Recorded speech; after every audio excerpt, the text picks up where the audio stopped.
I am U571. Destroy me.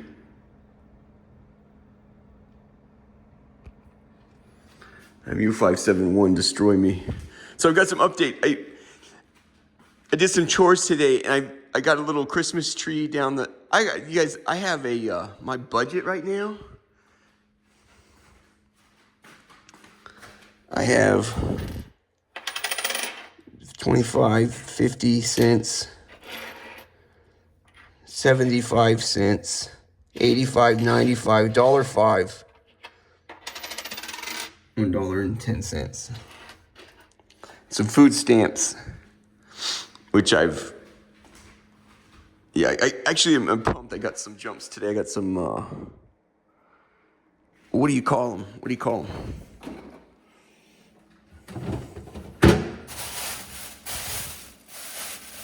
These things. Brussels sprouts. Real pumped to do that. And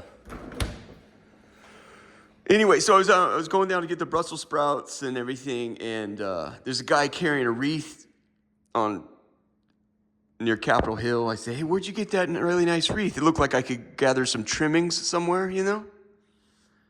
And he says, man, they're down there at the tree lot. They're giving them away. They're closing up shop. So I went down on the tree lot. I said, hey, he didn't even bat an eye. He goes, grab whatever you like. The first one right there, I was like, yep, that's the one. So I wanted to I'm really hungry. I need to get moving because I have stuff to do, mainly eat food. I'm hungry. But I have a gift under here I want to open for myself, and I cannot continue this night until I do that. And so I will try to do a quick video. And this is obviously very exciting. So I grabbed this beautiful little tree, and I don't have any lights or anything. So these are the old cell phones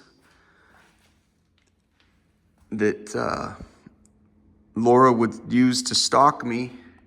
There's one there. There's one there. And then that's the flashlight. So I just needed to give it some light so I could do my little video. This one, I couldn't get the flashlight to this one. These are the best. Special operators use these. And you pop out the battery, the battery will last you for weeks, friend. You don't need to play grab ass. This is the thing. Oftentimes, Jesus calls it a pacifier. Sometimes you want to put your mind in neutral. It has a game on here called Snake or whatever. You just kind of like move the snake around. Something, you know. Look at these trees, though. Isn't that something?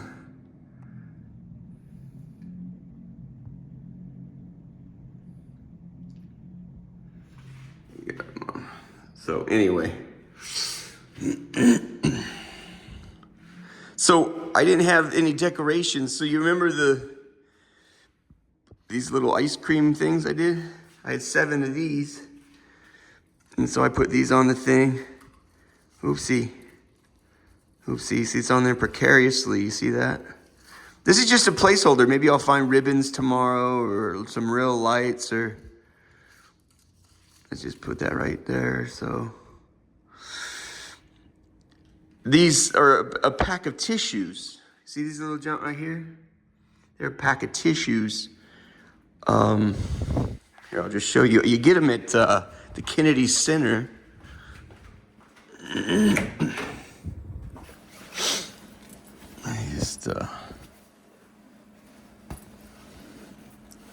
Like here, it's got a sheet of music on it. See that little sniff? You buy them at the Kennedy Center. I've got a bunch of these junk. I just keep them on me. They're real. I've never, not once, opened them up until tonight. Yeah, Mother Mary nudged me. There you go, bud. Well, it was, anyway, I don't want to go into it, but yes, here's another little helmet right there. So there's 7 helmets. C.S. Lewis, and here's my tree topper, is one red helmet.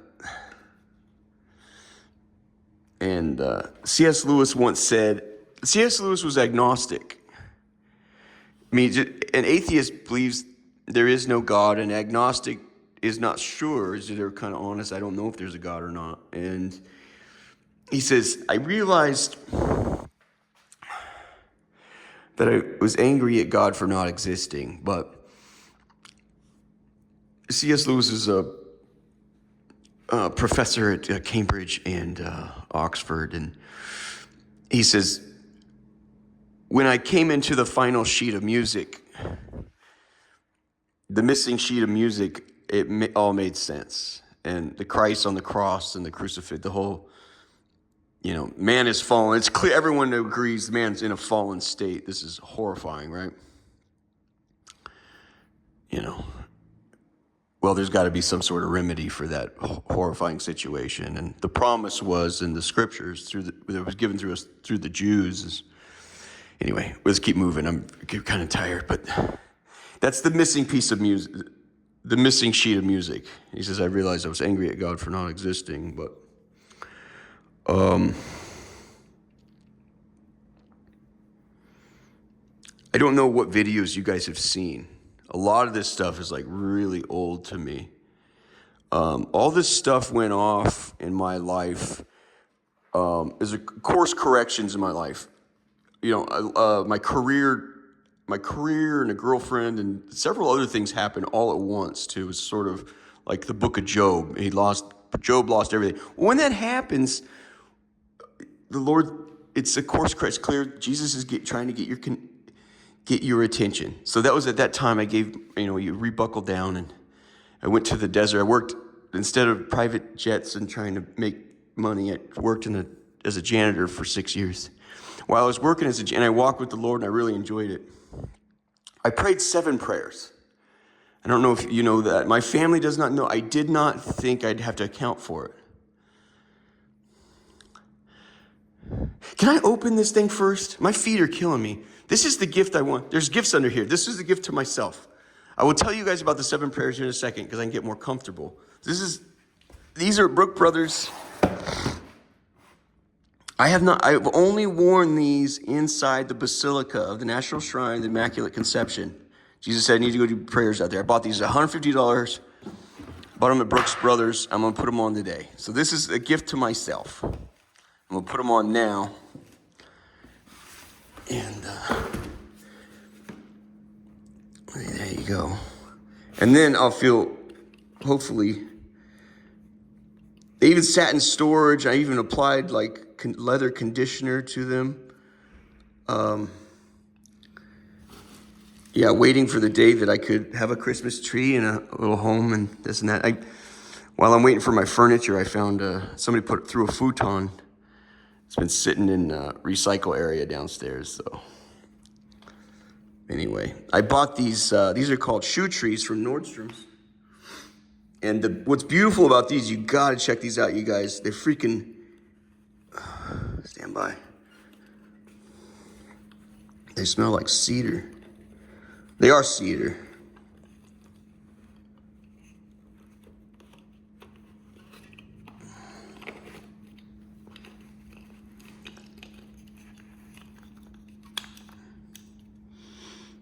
Man, it smells so good. And then there's men that have these done this, and we have women too, but if you lose the odor or something, just hit it with a little sandpaper. It pops out that sweet cedar. My gosh, it's something special, right? Maybe I have to put these I've been just dying in here. I don't have any, runners yet or a rug or.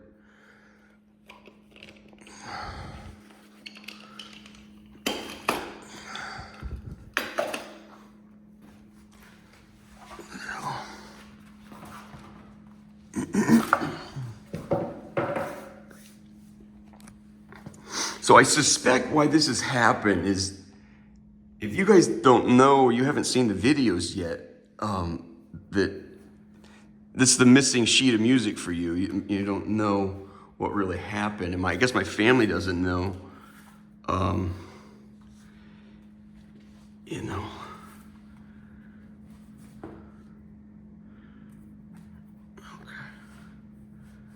Yeah, just put the books down there because books have been the greatest pleasure of my life. And this isn't even a fraction of the books I've, downed. But, all right, now that's it's now we can get some things done around the house, you know. It's just, this is silliness. You know why I got these is because I saw that special operators use these on a break day, you know, or on a what they call recovery day. You know, you could tell that they have a walk, man. They have a, let's say it a different way. They have a bearing. I spend so much time at the airport, you know when they're returning from a tough mission. But they'll wear that junk on the day off, you know. These are just freaking heaven, man. Oh my gosh, that's nice. So,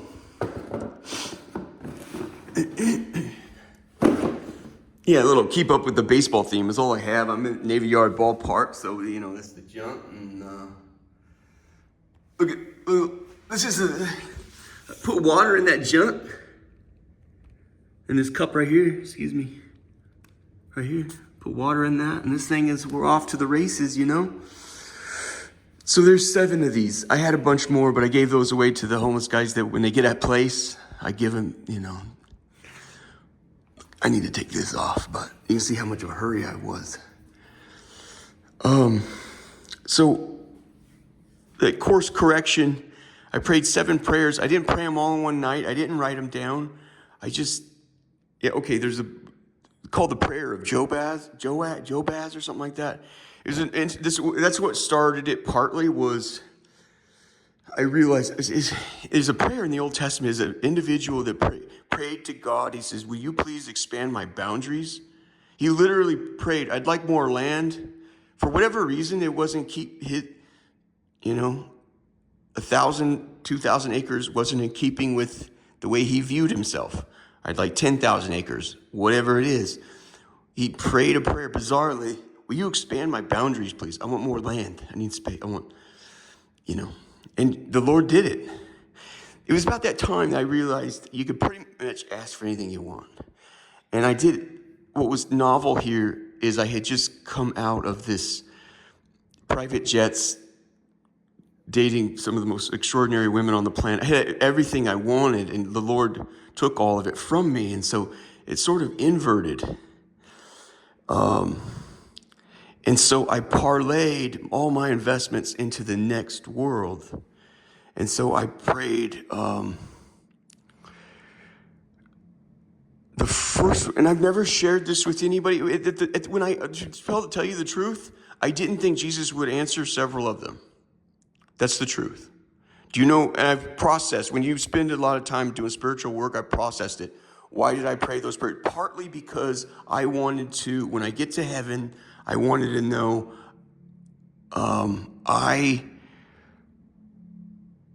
at least I laid it out and said, hey, I'd be down to get down, do hard labor, you know. It was kind of like covering my own fanny. I wanted to, in the next world, to be able to say, hey, well, I said I'd be down to, you know, let's do the hard jump. And the Lord just wasn't into it. Apparently it's a complete opposite. He took the whole thing perfectly serious, far more serious, you know. And so my thought was, in the way, so we all in America, the United States of America is different out in the East and so forth. We have guiding images. It's no shock to anybody in America when they're flipping through the television, they see a Lexus commercial or your guiding images, you know, oh, you eating your cereal in a commercial, and then you go get in your Lexus and you go up to the snowy mountain and there's your retreat up in Aspen. You have your guiding images, right? And all of them are selling you something, right? Community, safety, love, fun, exclusivity, or, you know, and oftentimes it really is comfort. And so those were my guiding images for the next world. I'm like, just jack my crap up now. I mean, I'm willing to do frontline, horrifying labor now to have all those guiding images. So when you see something from the Four Seasons, that still triggers me. But it's in the next world. That's where I think you follow, right? So it's not like I'm against, I love fine leather stuff. I like, I like really being really comfortable, and I just, so the first prayer I prayed after I read that, I came across that information about the prayer of Jobaz. I think somebody wrote a book about it, The one was, the first one I prayed was to circumcise my heart.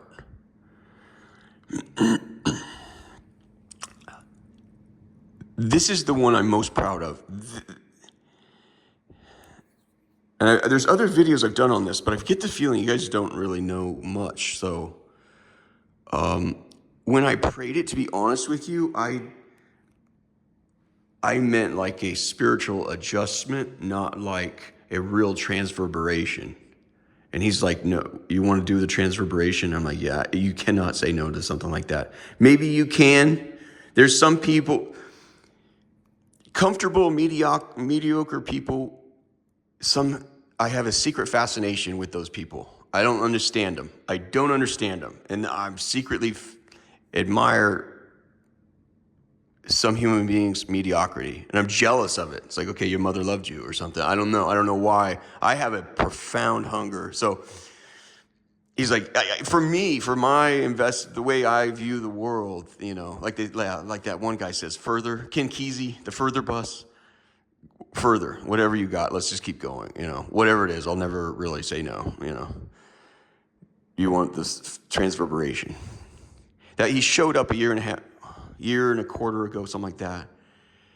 And I said yes. That's in the book. I wrote all this stuff down. Jesus then went to purgatory. And he showed me an image of my grandfather.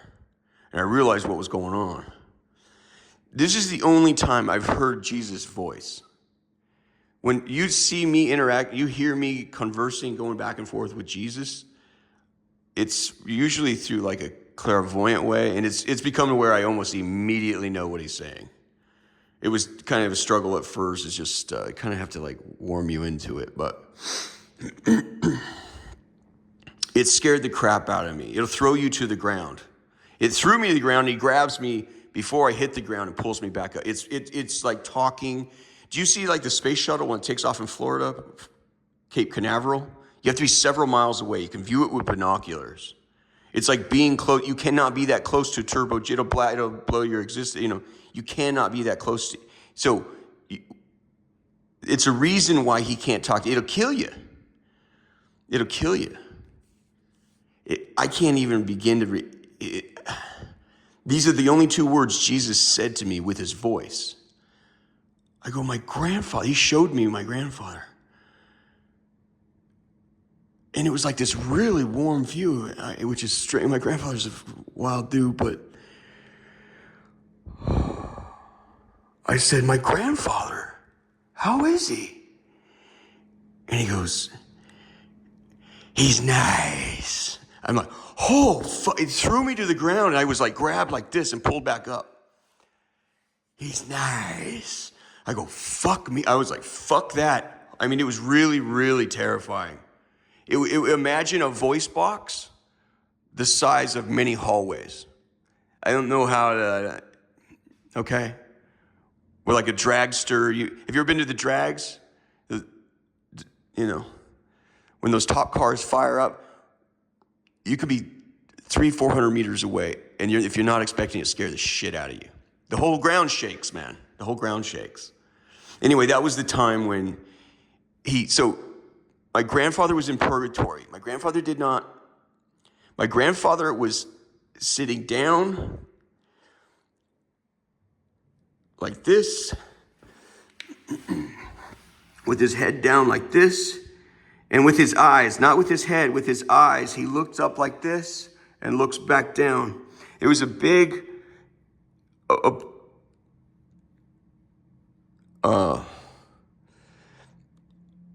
entourage prior to his arrival. It was in purgatory. It was known somebody big is on its way. My grandfather did not look up again. Purgatory, the word there you can see is a cognate or a relative of the word purge. He's being purged of his sins. Obviously he's not, it's not an enjoyable experience.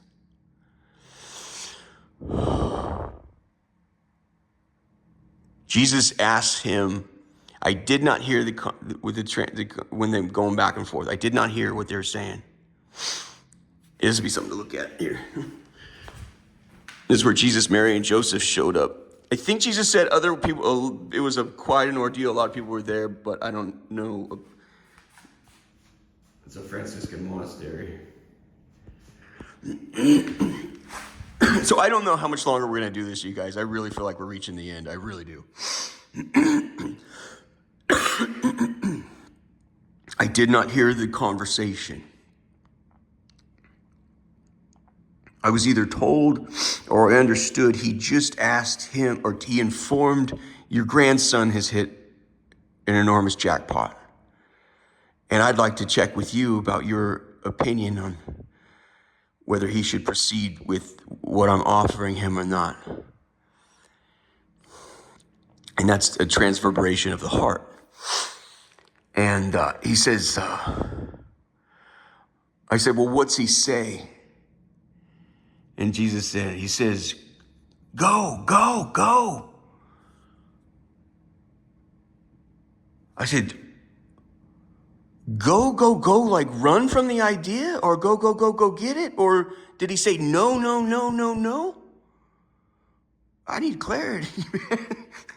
He says, it's A-okay. Almost like yeah. I'm be honest with you guys. The church, Jesus' voice when those two words when he said he's nice, it was reptilian. There's just no, and I've been a hostage to the devil for many years now, and the reason why I think Jesus did that was the church is going to suspect immediately. Okay, the devil has put him under. Now he's misled into thinking that the devil has now put a final move on this young man. And so why would Jesus talk to me in a reptilian voice that was just staggering in the extreme? I think he's making it clear there's no deception here. Like, it's a counterintuitive thing. If the devil wanted to lead me to, the devil would put on that he's an angel of light and so forth. I think that was Jesus' way of making it easier to understand, easier to process what Jesus got going. If it was the devil, why would the devil use a reptilian voice, right? I think I've talked about some of the things regarding Mary. Also, so if this is for the first time, I've talked a lot about all this stuff. I'd be surprised if this is the first my family is hearing that Grandpa Wright is in purgatory. To be honest with you, please don't cast judgment on my grandfather. He was a very inspiring guy with great faults and surprising virtues. He's very inspiring. Come out of the war, the whole John Wayne act, this and that. Please, when I say that I'm surprised to hear that he was going to heaven, please don't read into, my judgments are very sometimes avant-garde. It's just, he would drive his kids to church and let them go in. He had his own troubles. So when I say I'm surprised my Grandpa Wright is going to heaven, please don't think, wow, whatever, he must have been a monster. He was an awesome guy. I'm surprised I'm going, much less being named a saint. So, also I did have the occasion to, the RCs are extremely important to me and I love them very much. And so I was able to ask, about, my stepdad Ernie's father. And, I said, can you give me something for them on their side. And he said, something that Ernie will understand. And he said, tell him that E will see E. I take that to mean that both Grandpa Wright and Grandpa R.C. are both in purgatory. I feel very confident saying that.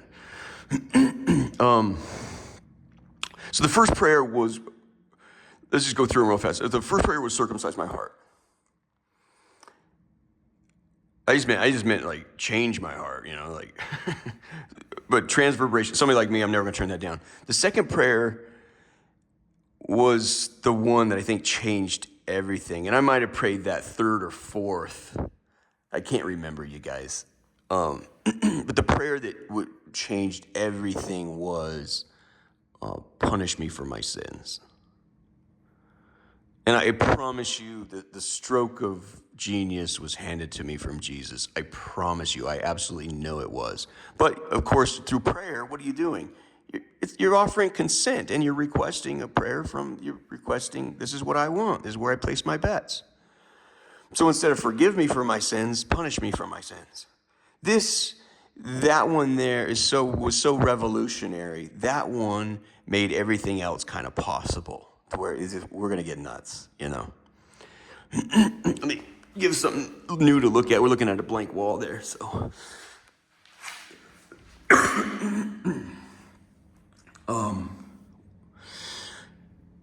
Circumcise my heart, punish me for my sins.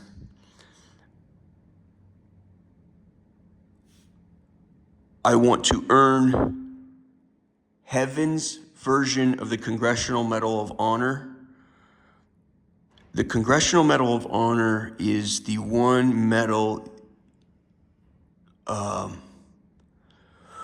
it's the one medal that no soldier wants to earn.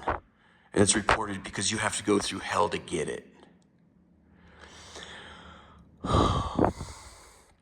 I said I want heaven's version of that. That's number 3.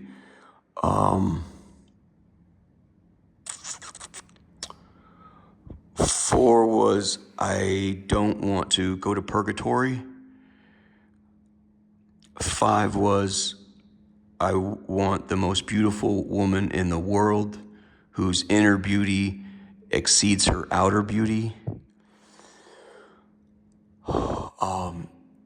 Number 6, there's always one I can't remember. I can't remember number 6. Almost all of them were heavy labor, except for the most beautiful woman in the world, Let's get number 7. Number 7 was, I'm sorry, I just can't remember. We've done this before. Last time I did this video, I couldn't remember.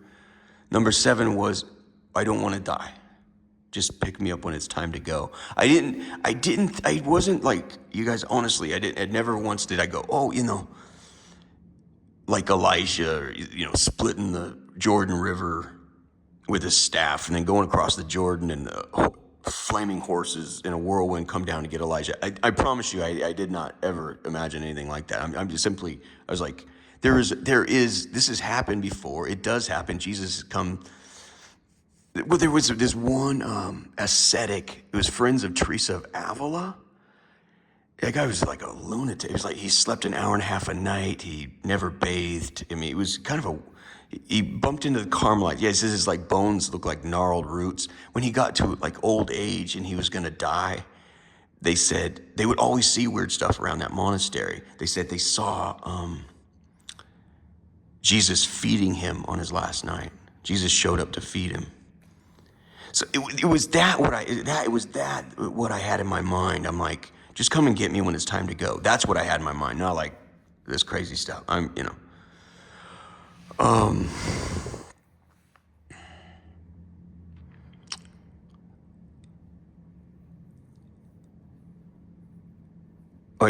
never told my family, nor did he. I promise you, it never occurred to me to tell my family. Why would they need to want to know my prayers?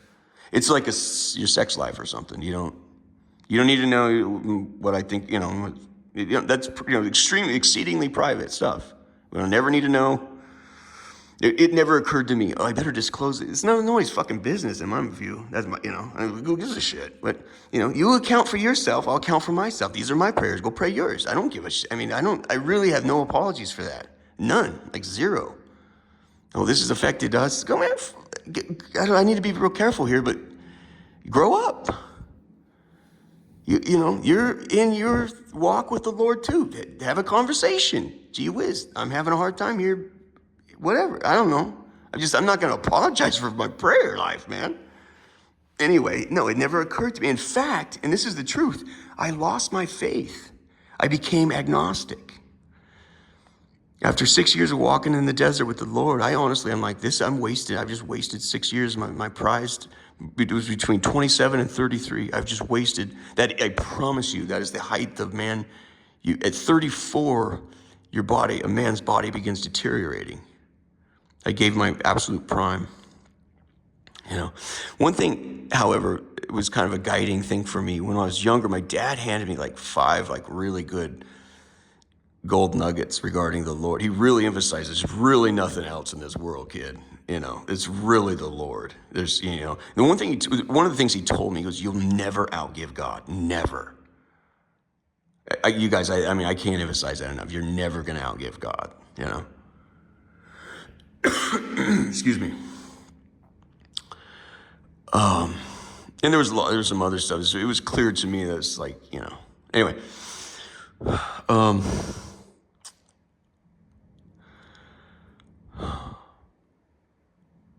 Yeah. So it was during that period of agnosticism where I was not walking with the Lord, and that I had a falling out with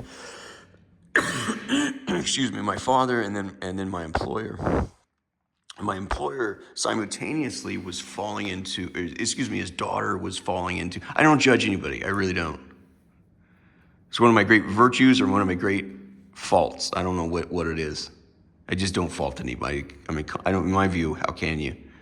His daughter, she was roughly my age too, and what I'd have to say and I don't think they need to be told anything they got blown out of the sky like you wouldn't imagine. But obviously you don't saddle your problems on your kids.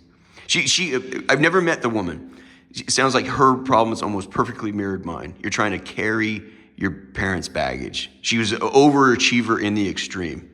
And it turned out she was using, witchcraft to achieve those objectives. And then of course the whole play all along was,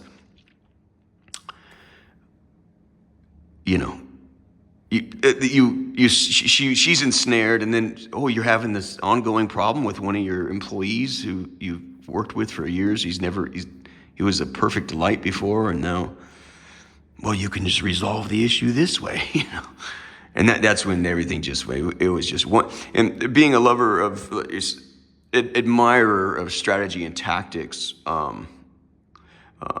fallen angels are unbelievably sophisticated, and their methods are extraordinary. To watch how they pull it all off is just unbelievable. The priests will tell you they are intellectually superior.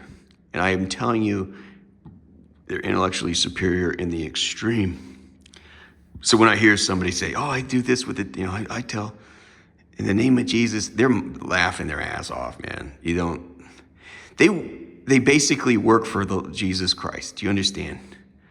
So you tell them, I'm command this in the name of Jesus, this and that. They're like, buddy, we're here because of him. You really, you need to check yourself when you're dealing with demons. Even me right now is offering advice. I almost quake talking about it. There are no experts in that industry. Do you understand? The only real expert there is somebody that says, listen, I'm not an expert, but let's take it easy here. And that's an expert when they say, when there's an intellectual humility about it. It's way out. It outclasses us in the extreme, man. Jesus is enchanted with lowliness, and that's why it appears that's why he made us. We're low, man. We're low creatures. Anyway, I need to get to dinner.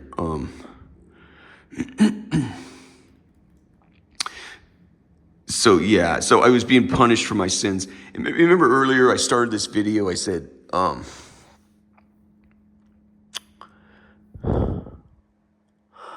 I am U-571, destroy me.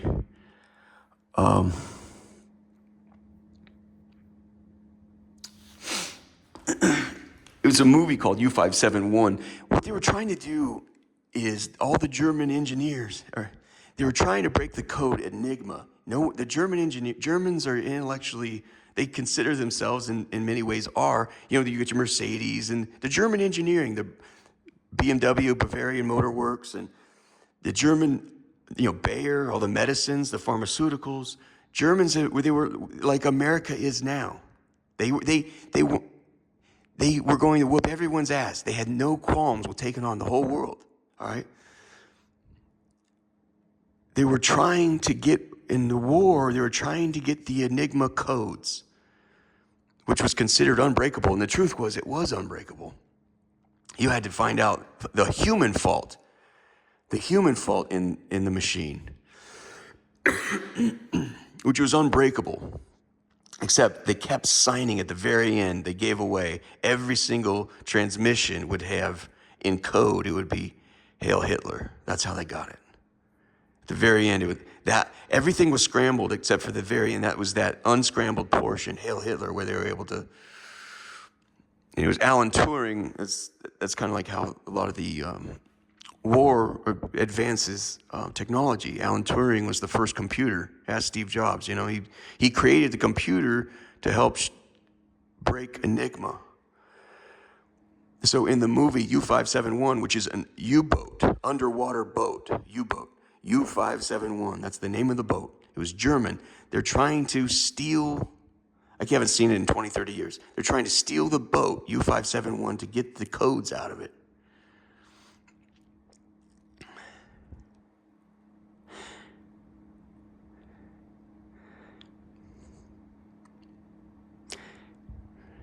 I think they get into the boat. It's Matthew McConaughey, everyone kind of it's fun to watch him attack. He's good looking, he's smart, he's fun,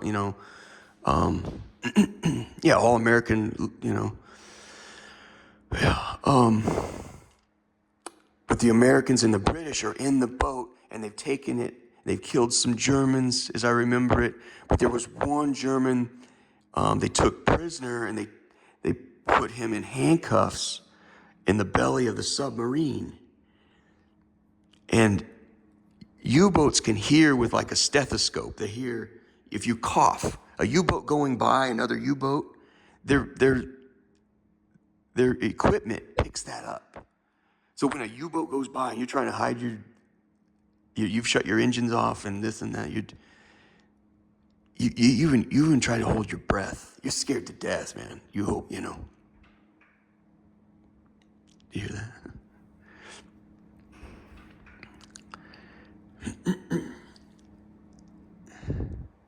This is, if I wrap up like my entire spiritual walk for anybody that's coming behind me or family trying to figure out what happened.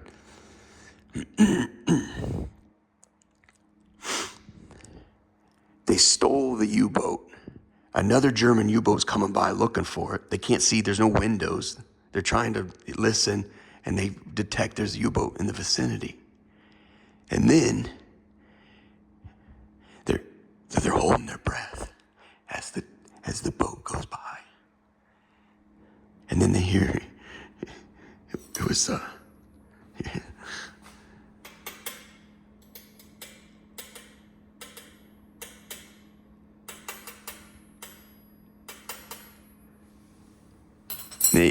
Matthew McConaughey and the other guy and the crew is stealing this U-boat.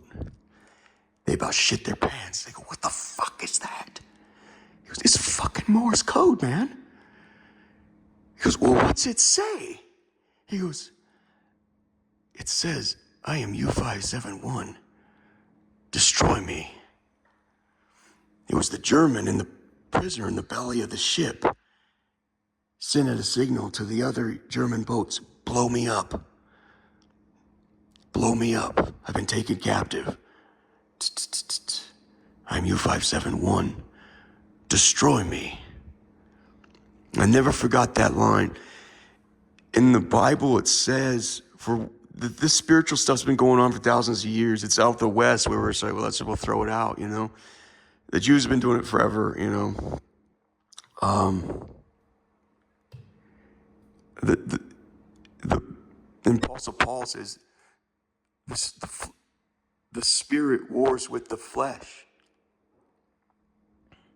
There's that constant battle between, will I go out today and seek my pleasures, or will I try to listen to the Lord, abdicate the throne in my own soul, offer that seat to the Almighty and say, where are we going?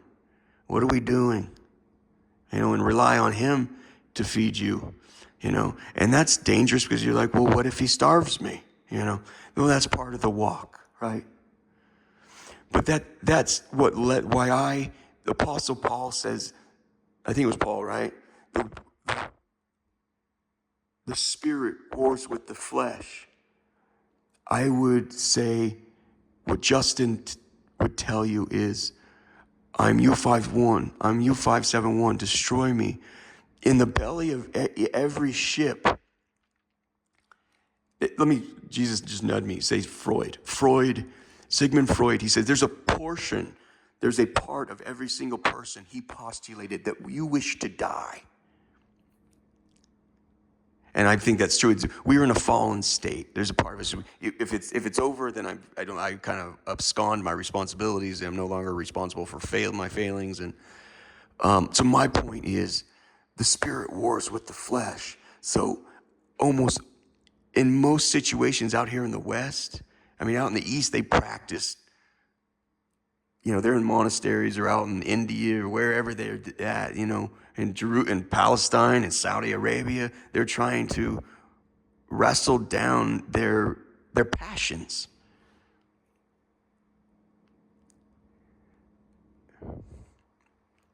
This battle continues to go on every day. You have to decide. You know, C.S. Lewis said, every time I wake up, it's like the dogs come roaring after me. You know, do this, do that. You know, you want to eat, you want to have sex, you want to do that. You know, you have to set that aside, you know. And so my point was, Paul says the spirit wars with the flesh. My point is, the spirit wants the flesh to die. It does not want to fight that flesh anymore. You follow? Spirit wars with the flesh. I say the spirit would be greatly appreciated if the flesh would just die. Then it doesn't have to wrestle with the flesh anymore, right?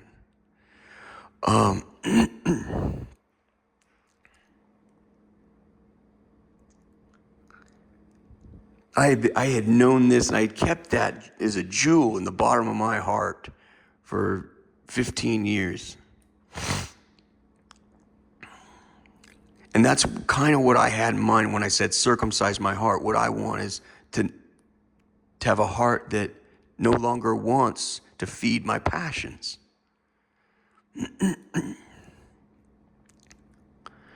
And so when this thing, under this demonic curse and everything, all I wanted, honestly, was all of it to stop. It was destroying my life, you know.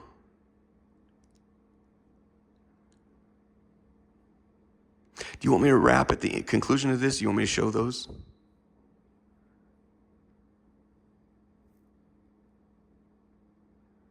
That'd be weird if I pause right now, but.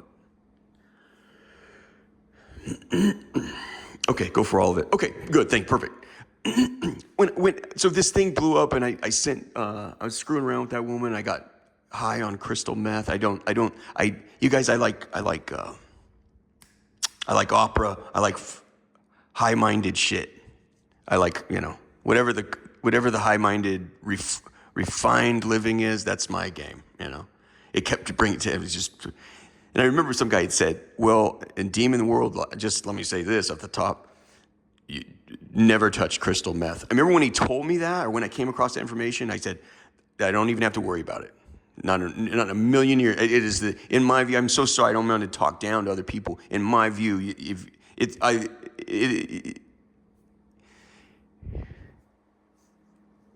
just doing that drug is defeat for me. You're scum of the earth, in my view, just doing the drug. That's how I'm geared. I understand other people were raised different, they were this and that. Just doing that drug alone, You have failed. You're now scum of the earth. Just doing the drug. The circumstances aroused. I had about 3-4 beers, and a guy down in I've been staying at Airbnb at Riverside, and the guy bumped. He said, "Hey man, you want to?" I go, "Yeah, man, that'd be great. I've had 3-4 beers. I'd love to try it. Not once was I afraid. Oh, this could be terrible. I didn't. I was like, I've had some beers. That'd be fun to get a bump. Fucking A. Anyway, then I sent a bunch of text messages to a woman I'd been screwing around with out in Montana, and it was like role play stuff, and but I was very high, so I just went on and on and on. And there's a couple of ways to look at it. You can look at it like, well, just delete the messages, or if you're not, if you're horrified, just block me, or don't say stop, or it's a text message. But at the same time, now it is, you are creating something. And we'll pause real fast for a quick digression. There was one guy who was spiritually enlightened. He went to the other side and he came back, and it kind of really messed with him. But he goes, I learned a couple things. Pause for this real fast. Whatever you think matters, and whatever you think becomes matter. That's sort of what happened with the text messages. What you think matters, what you put in your head, what your soul, the stuff you're working with. What you think matters, and what you think becomes matter. And that's what happened with the text messages. It became matter. It ended up being the greatest. It's horrifying. I would encourage you to read 2 paragraphs in and just abort. It's a fantasy made up about me and an aunt playing, she's about her diddling me when I was a kid. It was obviously repulsive, role play bullshit, And it's clear at that time, my thinking was very immature and had not evolved, There was no like real like sexual act, at least that I can remember. I remember maybe writing 30 to 45 minutes. I can't remember. Jesus said you texted for 3 hours. I think that's what he said. And I said, well, yeah, I wasn't surprised by that. He says, one thing he said, he goes, it took you a while to merge your ideas. I didn't have a mother, and I don't know.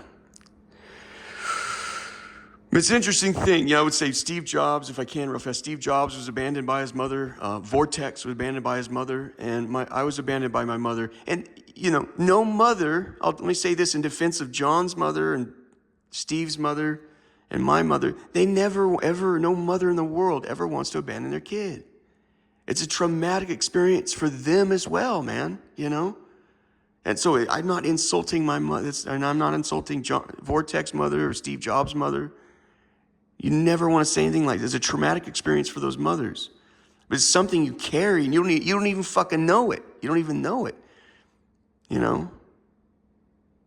I'm a wild dude. I'll go out to break records and you don't realize it till the end. You're like, okay, all that was to prove that my mother shouldn't have had to leave me, or whatever it is.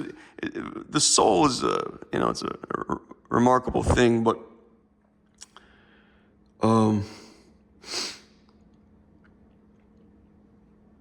anyway, it was at the conclusion, right? It was concluding the messages. That was when the demons said, got you.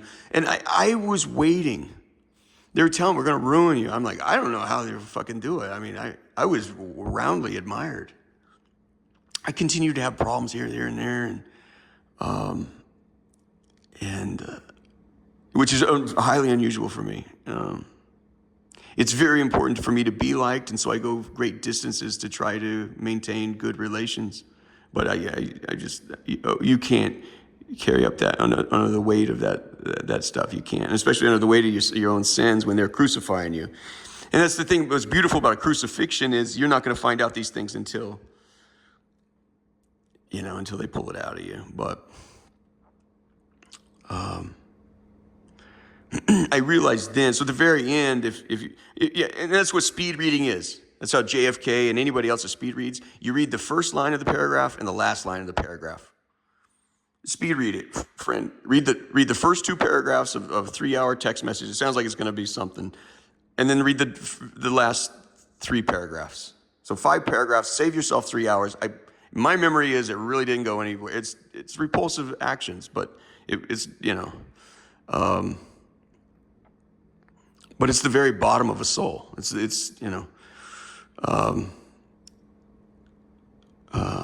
so Faustina Jesus told Faustina, yeah, and if I give you a jackpot here too, she said, you're geared to console yourself. That's how your soul is. Think about how you go about your day. You console yourself. Well, I got that handled, that I'm doing good. So-and-so thinks this, my boss is proud, this. You're always consoling yourself. Faustina also had this reverse thing. She's like, and it was jackpot. She's like, please show me how desperate I am. It's so unbelievably illuminating. You're going to spend all your time trying to figure that shit out anyway. Why not just ask? And he told her, this is where we're at, you guys. That's what those text messages. This is where we're at.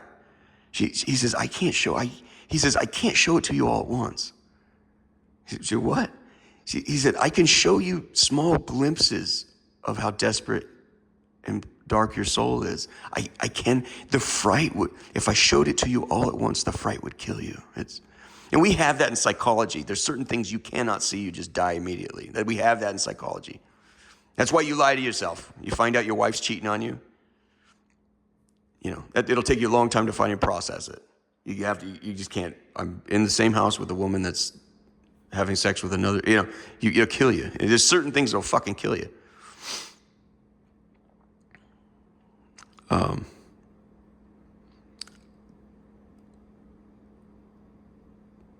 Yeah, if I read all those text messages, I think it would kill me. I don't know, and I'm not too, I was writing it, in a sense, writing it out to the ether, to a woman I had been screwing around with, who I felt at liberty to behave how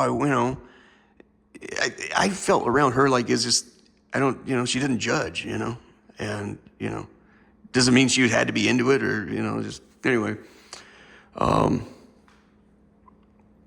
But it was I promise you, it was the very end. You could see how I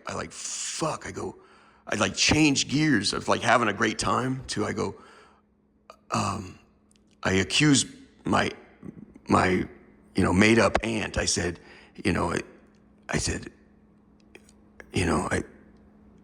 I would have called the cops on you for doing this. And but I know you would never hurt anybody, this and that. A demon had just come up to me and said, gotcha. I'd been fighting demons it took several years. And I've been waiting and waiting and waiting. That night, I bumped not the cocaine, the crystal meth.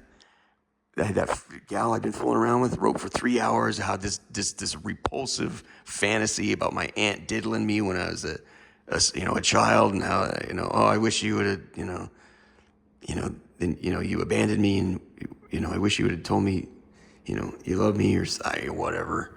And the demon walks up to me, gotcha. It was several years of preparation to get to that moment. That's when I go, I look down at the phone and go, oh, fuck. If I would have played the hand through, I would have been fine. But I immediately, I was so fucking scared. I immediately go,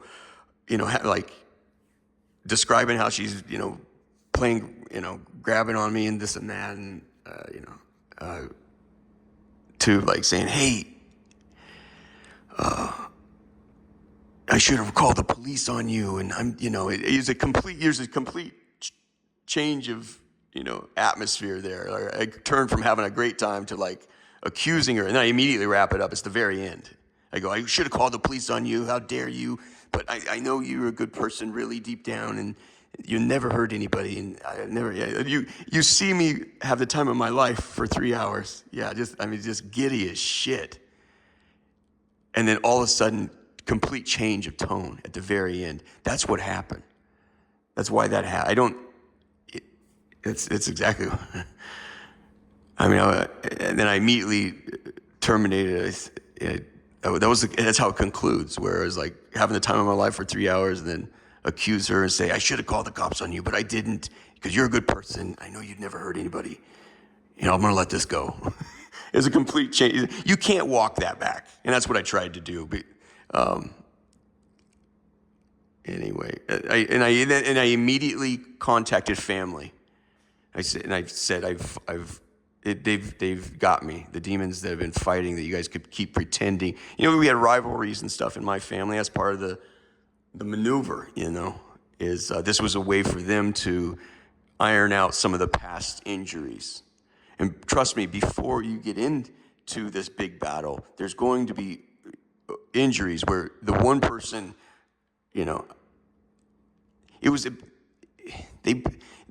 I had even heard somebody say, well, he can't be beat. I don't know what the fuck you're talking about, can't be beat. What the fuck ever? Beat what? What would you like to beat me at? What did you have in mind when you said that? Well, he can't be beat. What the fuck are you talking about?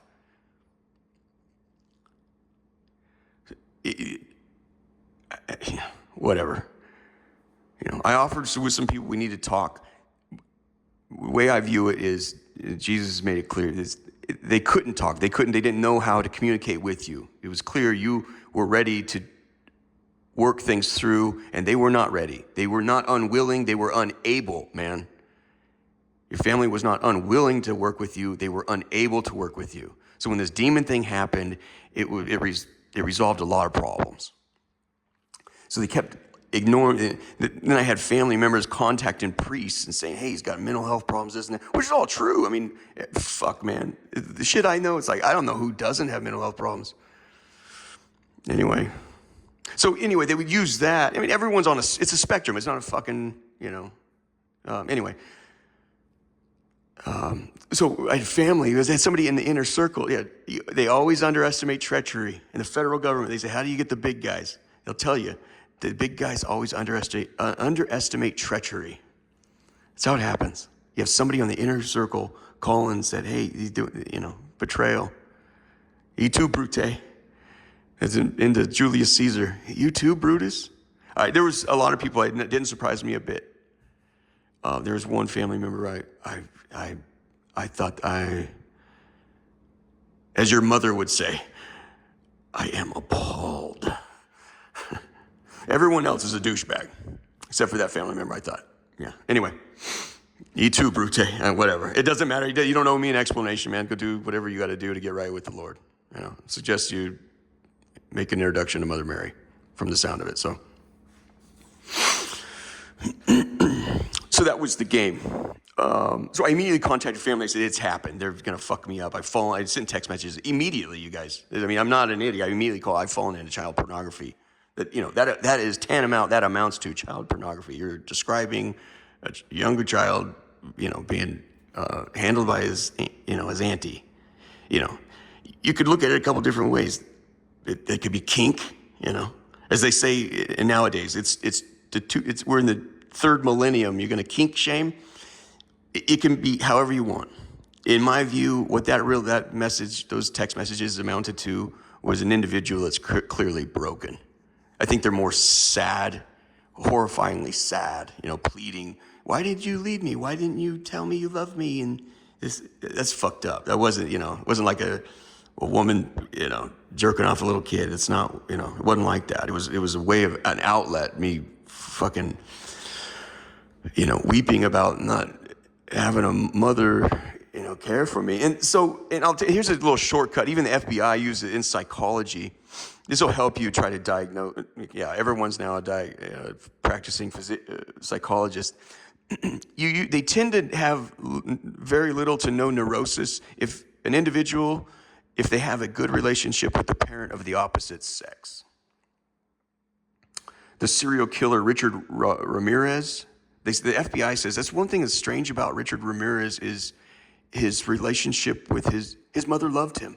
So that's one thing that's baffling about us. We don't understand why he went like satanic, full-blown satanic, like super horrifying shit down in LA. And so it's why you don't have to, you see a girl, it's a stripper or something, her father unfortunately abandoned her, is in some way non-existent.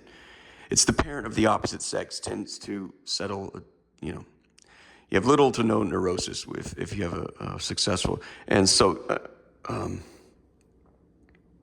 carrying on, I'm sorry. Okay. Yeah, so they again, my family did not relent. Now I'm sure they have to face their own consequences, and I'm sorry for them. I really, really am. And,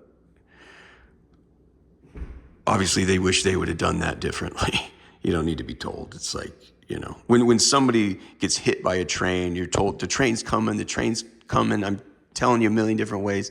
They've been hit by a train. They don't really need somebody saying, boy, you're fucked up. They just got hit by a train. I don't feel like they need, and I'm the guy that got hit the hardest, so I don't feel that, Anyway, I try to find mercy for people, but I'll say this. My family, so they doubled down. We don't want to help. We don't, go fuck yourself. And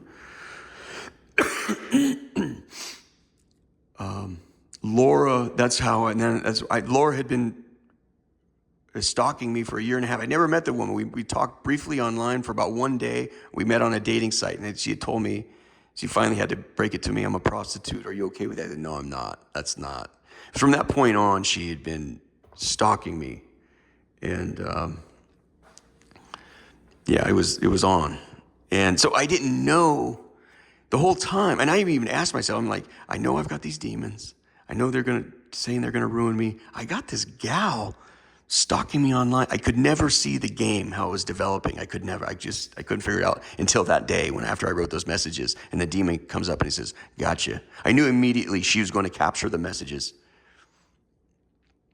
And I remember writing a girl that night in Montana, because I was working at a resort, and that girl worked at a resort. I said, has somebody sent you? Incidentally, I gave away the game itself. There was no stopping it. I wrote the girl, I said, has somebody texted you? Laura's watching those text messages. Has somebody sent you messages that I sent? Because I was kind of close with that girl as well. I said, has somebody sent you messages that I just sent? She goes, no, what the fuck are you talking about? No, that makes no sense. Laura, that's what gave Laura the idea. Oh, and Laura knew I'd been trying to get a priest. She knew I was demonized. That's where the whole thing happened. That's how it went down. She realized her game. That's how this is my part I play, and this is where I burn him. That's when she captures the message. She sent them to my coworkers in Big Sky, Montana. My opinion of all the people in Big Sky, Montana is I had a very high view of all of you, and I still do. I think they're salt of the earth people. I don't know what salt of the earth means, but it seems to be a real high compliment in my mind. They're just wonderful people. They're not pretentious in any way. I just have a lot. And incidentally, Big Sky, Montana turns out to be something of an international hub. I made friends on my Facebook friends list in fucking Taiwan, China, South America, Brazil, Chile, Argentina, Eastern Bloc, Turkey, a lot of friends from Turkey. It went all over the fucking world, man. At that time, so where they say, Jesus says, if I showed it to you all at once, it would kill you. At that time, had I believed that it went to every single one of my coworkers, I'm not sure if I would have killed myself or not. I don't know. I simply told myself, I knew it got sent around. I told myself in my mind I could handle going to 5 people. I figured Laura would just send it to a few people, hoping that it would get passed on from there. Jesus said, nope, she sent it to all of them, which I don't know how many that is, 30 or 40, I don't know. Had I known at that time, I may have killed myself. I don't know. I just don't know. I don't know the answer to that question. It's clear that she wanted,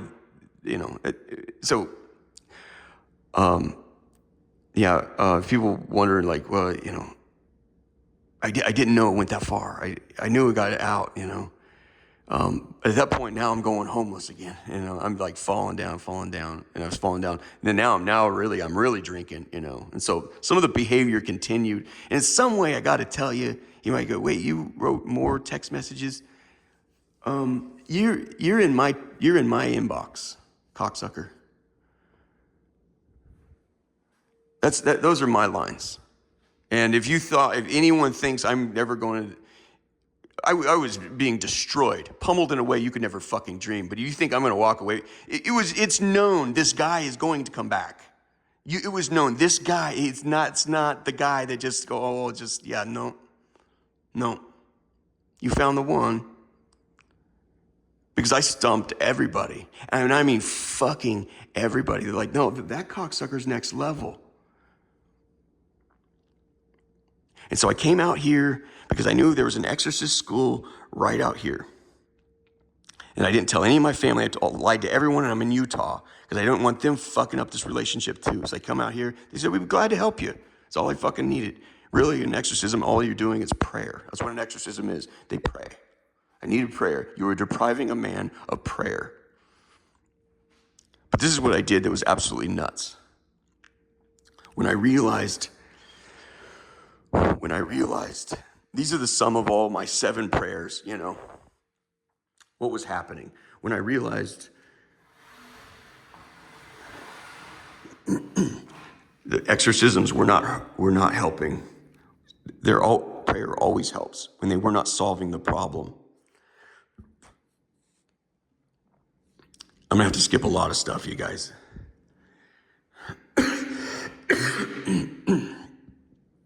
But I had a deadline of December 12/22 of 22.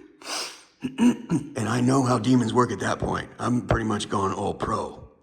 I went to Jesus with that Arroyo and I said, I am telling you, I cannot meet this deadline. I can't do it. I'm like, I know too much. The level of violence that these things are capable of, I said, I can't do it. I said, I need you to help me out. He says, go to Mother Mary. I went to Mother Mary and everything just opened up. Like my whole life changed, like became butter. Years of like, but what part of the thing was, it was like, now you go to the FBI. In the FBI's direction, write a report. Then you go, they're like, and there's other jurisdictions. Friend, here in America, you have 8 bosses. Well, you got the feds, you got the state, you got the county, you got the city, you got the fucking Commonwealth. It just goes on and on and on. So I had to report to all those cocksuckers. Laura's keeping track of all this. She even heard my conversation with the sheriff in Big Sky. I fucking told him things about my text messages. You never want to, no one ever wants to have that conversation. He says, I'm declining to press charges. I said, can I have your badge number, please? And he said it proudly. He says, this is my name, my title, and my badge number. I'm not going to press charges for that. Simultaneously, no. It was right before that. That happened, what I just said. It was right before that I realized the FBI is not doing a damn thing to help. This chick's not going away. And I'm remember, this is all about spiritual work, you guys. And I'm like, from the start of this thing, I want to parlay my whole life for the next life. Everybody's kind of after, not just having this, right? But you need your friends and family to know you have this, right? There's a difference. You don't just enjoy a day at the beach. You have to have your friends know that you're at the beach, right? It's a different thing. So after realizing there's no outs left, because I would never want to put myself or my family through this thing, I went to Jesus. You're right. Okay. I didn't think this would be so long, dude.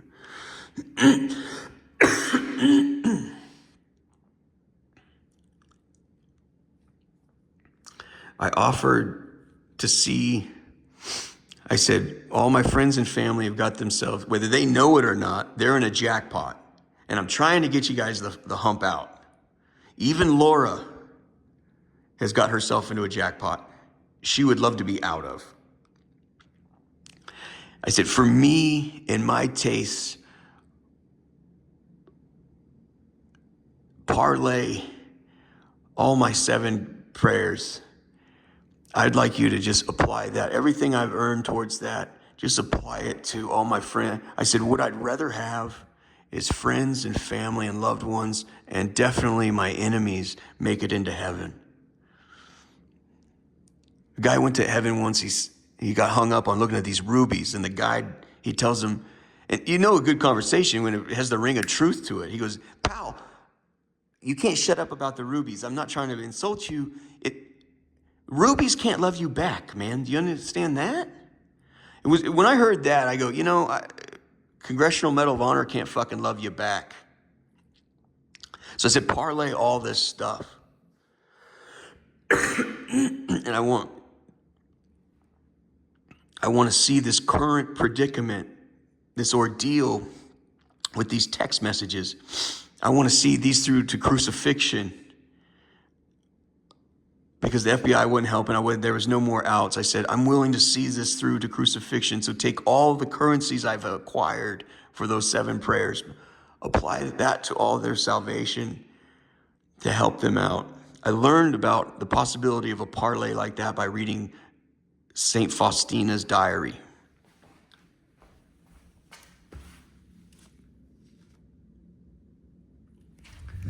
You need the diary. If you're not an obsessive lunatic like me, it's okay. If you can't do everything, this is great advice. If you cannot do everything, do what you can. Or say it again. If you cannot do everything, do what you can.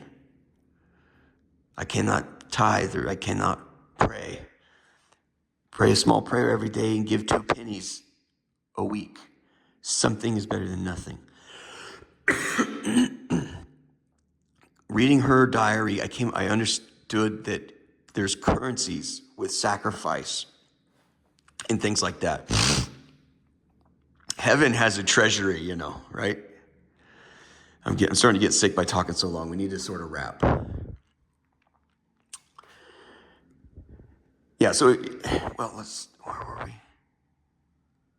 Yeah, okay, so I said, parlay all that for the salvation of all their souls as best you can, and I'm willing to see this current predicament through to crucifixion to help with their souls. Friends, families, loved ones, my family units, extended family, all my enemies, everyone I've taken something from.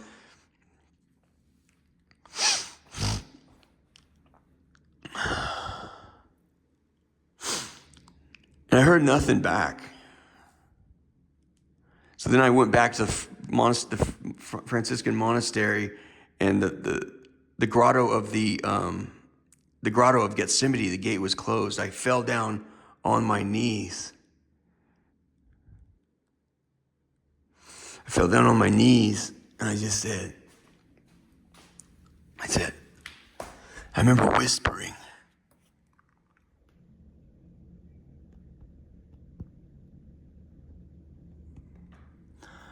and it echoed so interesting in that Gethsemane, that grotto. I said,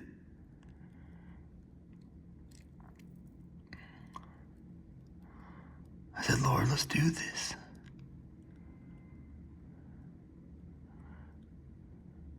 And I knew it meant I would go to prison for child pornography, sending those text messages, and I'd be in the papers for being a fucking pervert or whatever,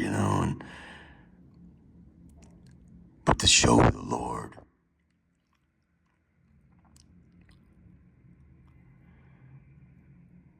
that I really meant it and I was really into it. I said, let's do this, please. I am U571. Destroy me.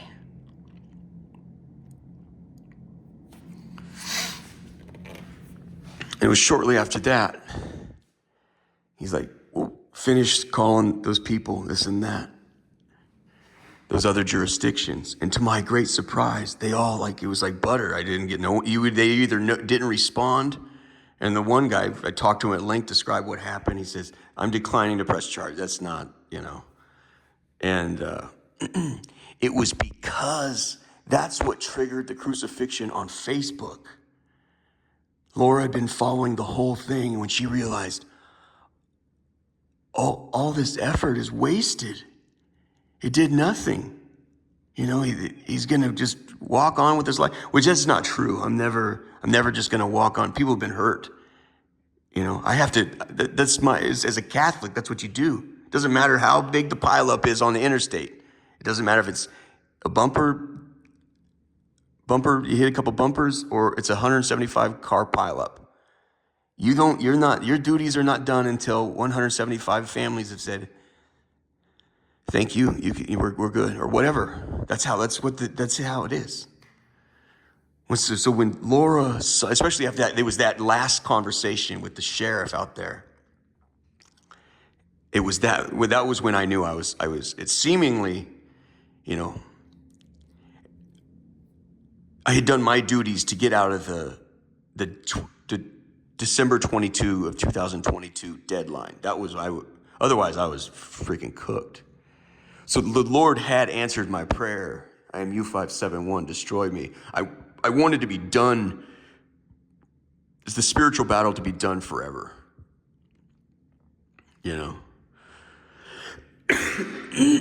I'm so sorry that my family, that's a terror attack for that to happen. You burned down several villages got burned down. The Big Sky, the Wright family, the RC family, these are proud people. Those are proud people, colleagues, and I understand. I have not seen the webpage. I have not. Jesus says it was just nothing but machine guns,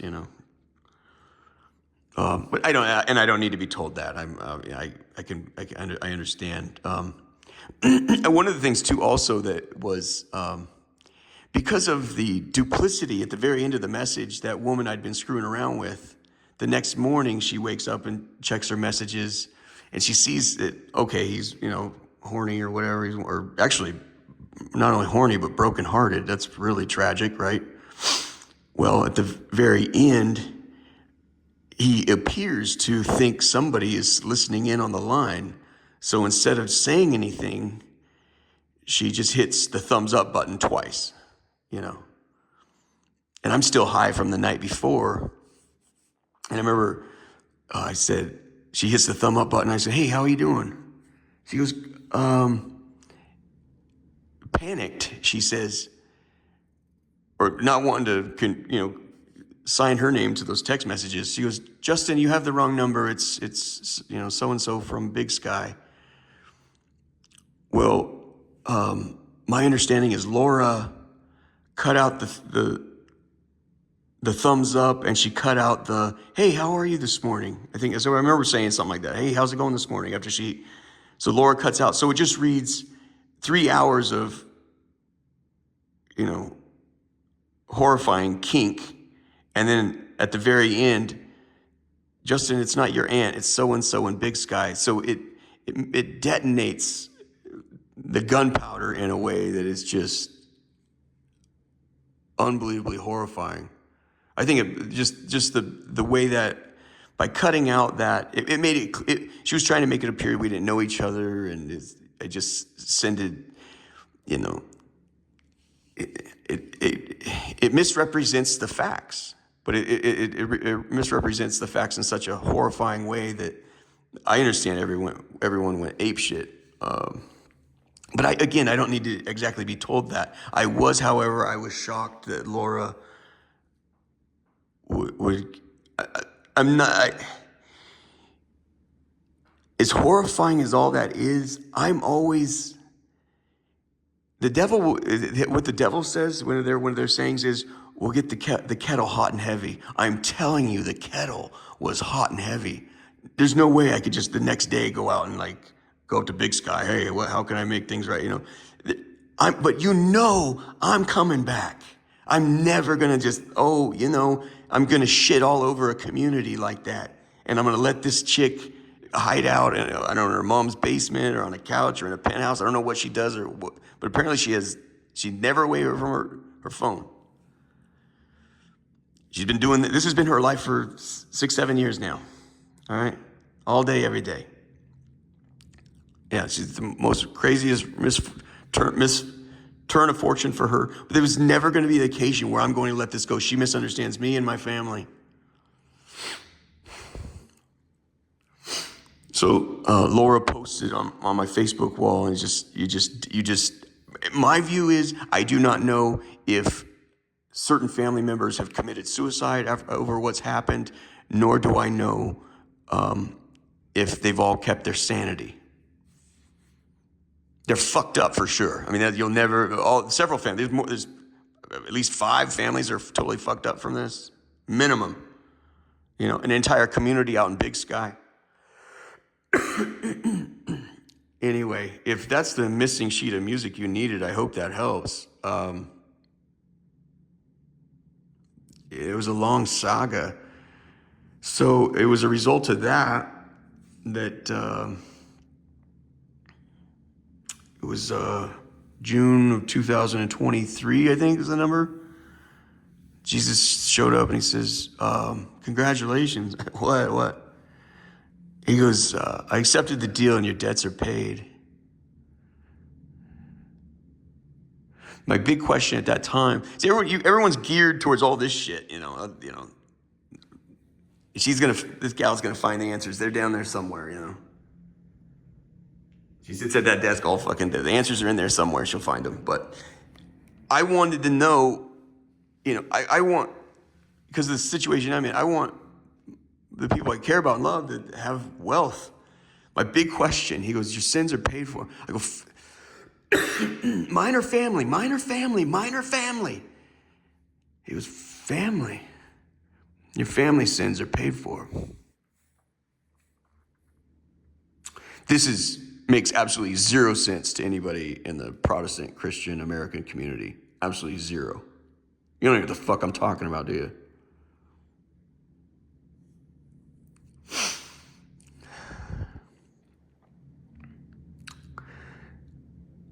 I thought I'd be an infinitely happier person in heaven knowing that I paid my debts down here rather than be wealthy in heaven. The wealth, I was like trading in all the rubies. I want to know that chick I banged behind the bar that night, that I prayed for her and I made sacrifice and I did what I could to make it right. And Jesus is going to go hunt her down and say, hey, you know, knock on the door of her heart and say, hey, somebody has stepped out on the line for you. I don't want to be in heaven and think, oh, hey, well, I bested Laura. Laura's hurts is like I do. The girls that I've played grab ass with, they hurt like I want, that's heaven to me.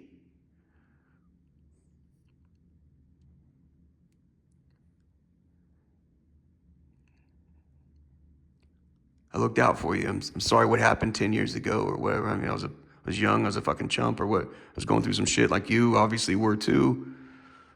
Got in a position to do what I could for you. I'm glad you made it. I do not want to be in heaven and go, hey, you remember that gal you fooled around with, isn't that? Yeah, well, after that, she got her heart broken. She fell into drug use and she never made it out.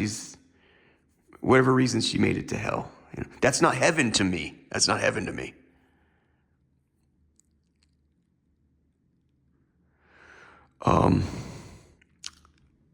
So the crucifixion was accepted, and it cost there's a paradox or an irony that instead of, I did get crucified in a virtual, as Jesus calls it, it was an e-snuff. I was snuffed online. The victory for me is I'm able to do what I can for my loved ones and my enemies to help them later. The big jackpot for me is my soul is cured. The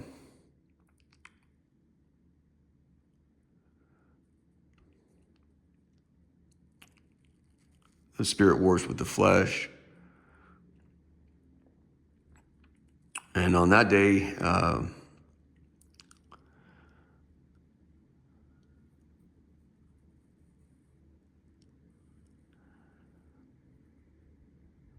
my flesh was finally crucified. Merry Christmas.